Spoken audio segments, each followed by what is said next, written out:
patinin musa zalvin pa patin thamba na velin pikilvin tunin khwazong amun hele online hele muntina panon la hozo si Jesu Christa minin nabon saben ka ngai lu na sabe kan pimasa na kipa awmen nang khanai gyal le tuni hi sunglanga ke hojong lung tim no mo tan taw na ake mangin thusu ho iza so ke do kata sanin loibul ko inam me te ho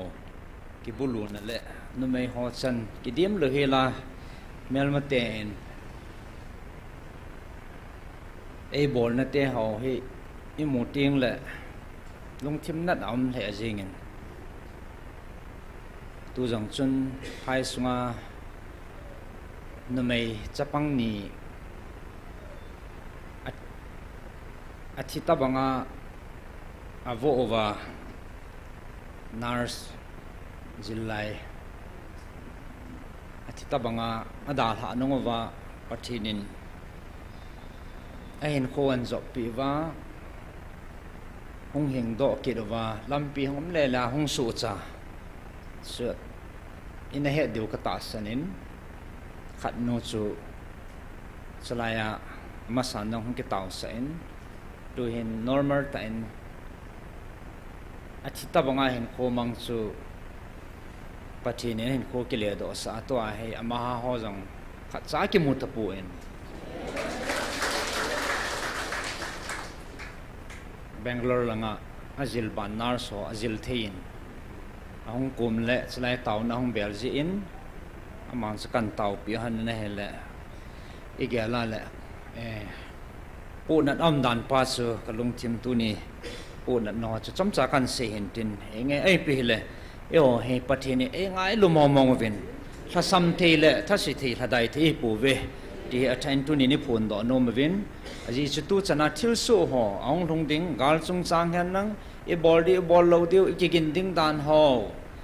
ai lo le iza ka he pathinin isei pi lo ta lo hen ya chu e ho he le pathinin taw na gal sa dinga mo pu na ngan sin ai piu ta thana tu chana he e pan mo no he tha so lo ai pan pa thu pi ma jingen tu nyang mi hizat i pan na ban wa ma ban na he na sata pan la deu he vel vel ki tip naw hen tin ka hong din lo na thu phun na hong lu ning ka te jani date 4 atha June 2026 jani nil ha lang punga vel don cha he in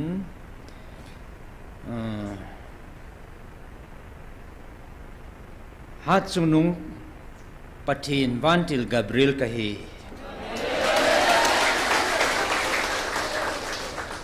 ami te thagawa dimlo ho chop no dingin hat sunung pathin ama tain ahin vil nading nikho het tu sa ahin sol vantil Gabriel kahi keiman pathinin sein ati cha cha hobos seidia hong kai bove tuni hat sunung pathinin keima ehin sol ni ko jinga kun nili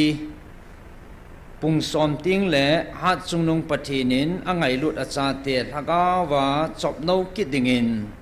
hat sunung pathinin ama ta hung na din ni khu het tu sa in sol vantil Gabriel ka he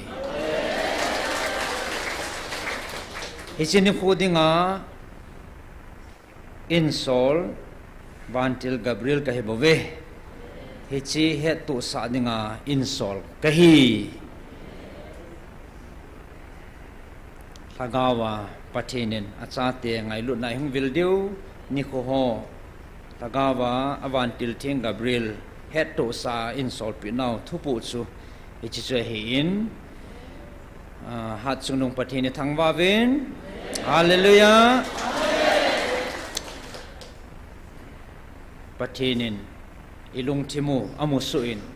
ilha dayo ilungayo ai lo le thanom tai panwa bona ate to amu chil su heti si mu chi na vin rai lagawa chop no dinga lagaw thing pathin lagawa ing bil na diu ni khu chu in sei do ta vin zania hia le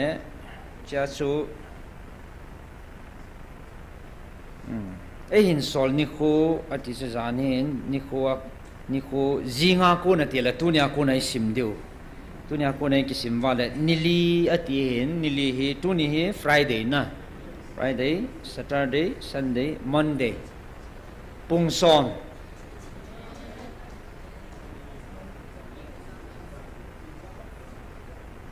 zingka